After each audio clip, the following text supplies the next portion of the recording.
Assalamualaikum warahmatullahi wabarakatuh. Izinkan kami dari kelompok 4 untuk mempresentasikan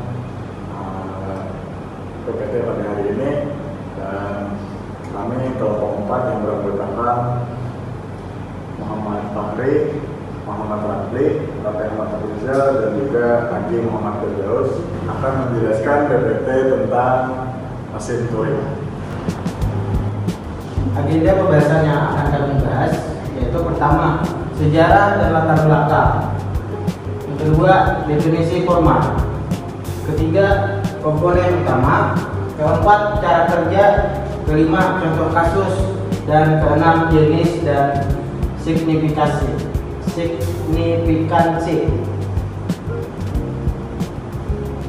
Sejarah mesin Turing diperkenalkan oleh Alan Turing pada tahun 1936 dalam makalahnya On Computable Number with an Application to the Extendable Problems.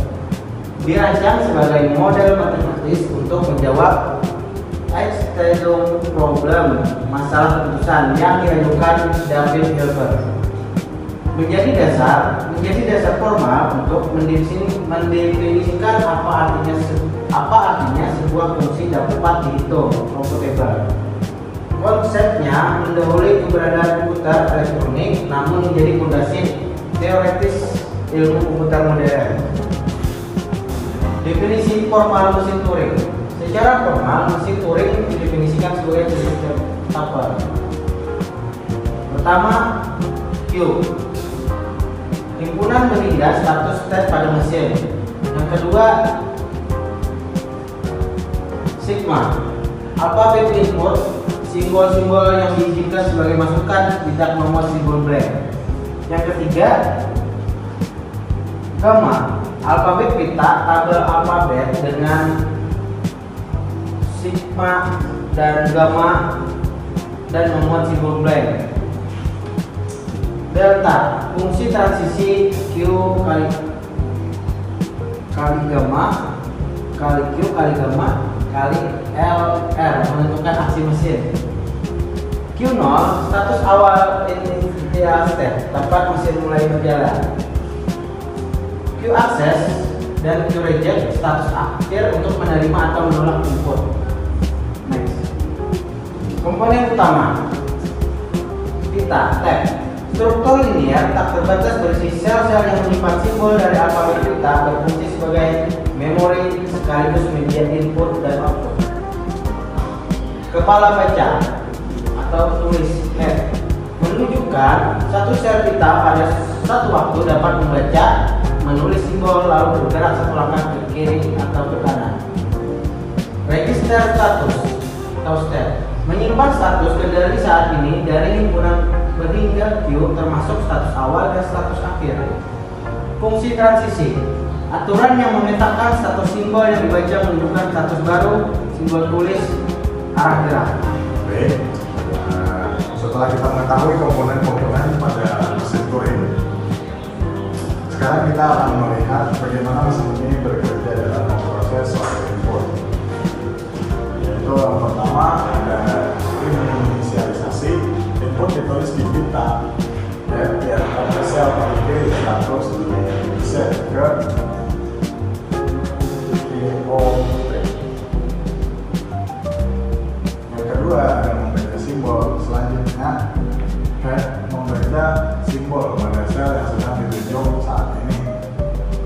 Mesin yang membaca satu simbol dalam satu waktu sehingga prosesnya dilakukan secara bertahap. Lalu ketiga akan menerapkan transisi berdasarkan simbol yang dibaca dan step saat ini. Fungsi transisi atau dalam menentukan tiga hal, yaitu apakah simbol perlu diubah, step berikutnya, dan apakah yang bergerak ke kiri atau ke kanan. Kita bayangkan analoginya seperti GPS. GPS mengenai posisi kita sekarang, lalu memberi petunjuk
kasus penambahan biner, kasus menambahkan satu pada dengan biner 1,1 start 5 dalam desimal menggunakan mesin turing sederhana.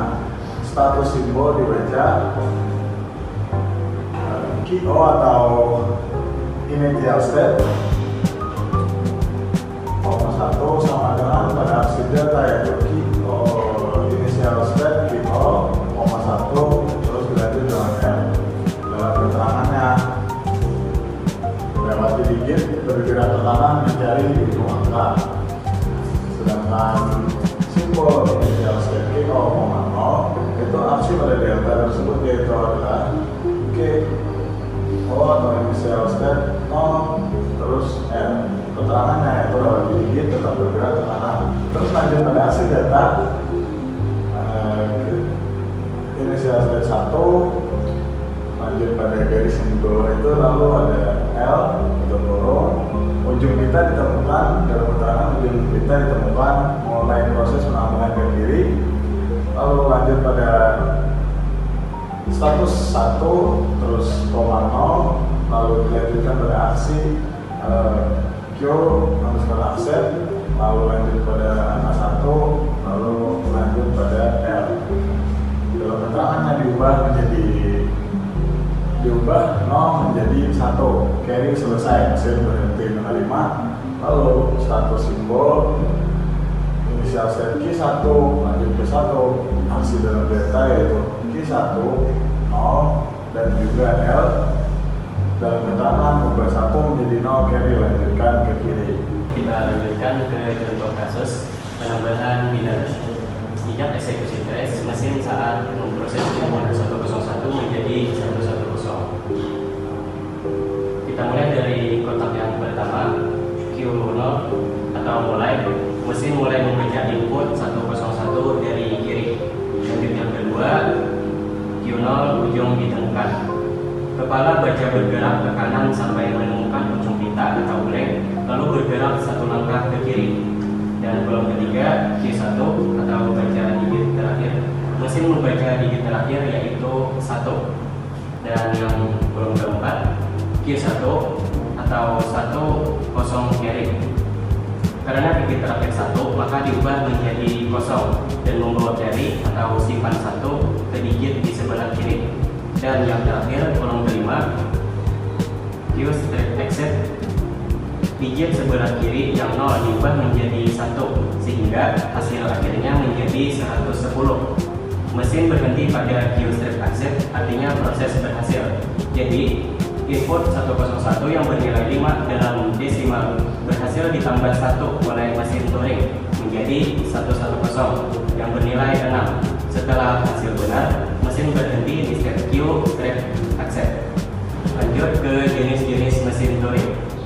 Deterministik atau DTM, setiap kombinasi status dan simbol hanya memiliki tepat satu transisi yang mungkin. Dan yang kedua, multi-tab, menggunakan beberapa pita sekaligus untuk mempercepat proses komputasi tertentu. Dan non-deterministik atau NTM, memungkinkan lebih dari satu transisi untuk kondisi yang sama secara komputasi setara dengan DTM.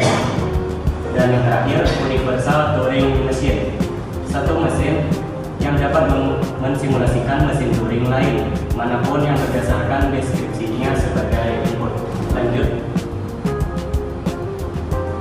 First, Turing thesis and matching problem. Thesis for Turing, setiap fungsi yang secara intuitif dapat dihitung atau computable oleh prosedur efektif apapun pasti dapat dihitung oleh sebuah mesin Turing. Merupakan tesis, bukan teorema, karena kompatibel secara intuitif, tidak didefinisikan secara formal, sehingga tidak dapat dibuktikan secara matematis, namun didukung luas oleh kesetaraan berbagai model komputasi atau mesin Turing, kalkulus lambda, fungsi rekursif, dan halving problem, masalah untuk menentukan dari deskripsi sebuah program dan inputnya, apakah program tersebut akan berhenti atau berjalan selamanya. Turing membuktikan pada 1936 bahwa tidak ada algoritma umum yang dapat menyelesaikan masalah ini untuk semua kemungkinan pasangan program, input, masalah yang tidak dapat diputuskan atau undesirable. Oke, saya lanjutkan dari saudara Fahri. Kelebihan dan keterbatasan. Model formal yang pertama, model formal yang sederhana namun sangat eksperitif untuk mendefinisikan komputasi. Yang kedua, menjadi standar acuan benchmark atau universal untuk mengukur kemampuan model komputer lain. Yang ketiga, konsepnya berlaku umum, tidak terikat pada teknologi perangkat tertentu.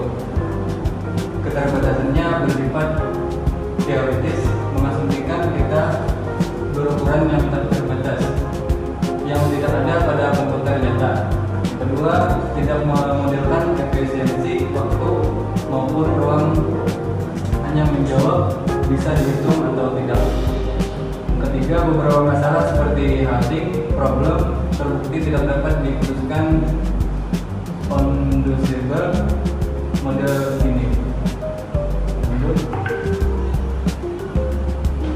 Model fundamental itu mesin Turing merupakan model komputasi abstrak yang digunakan untuk menjelaskan secara formal bagaimana sebuah komputer bekerja.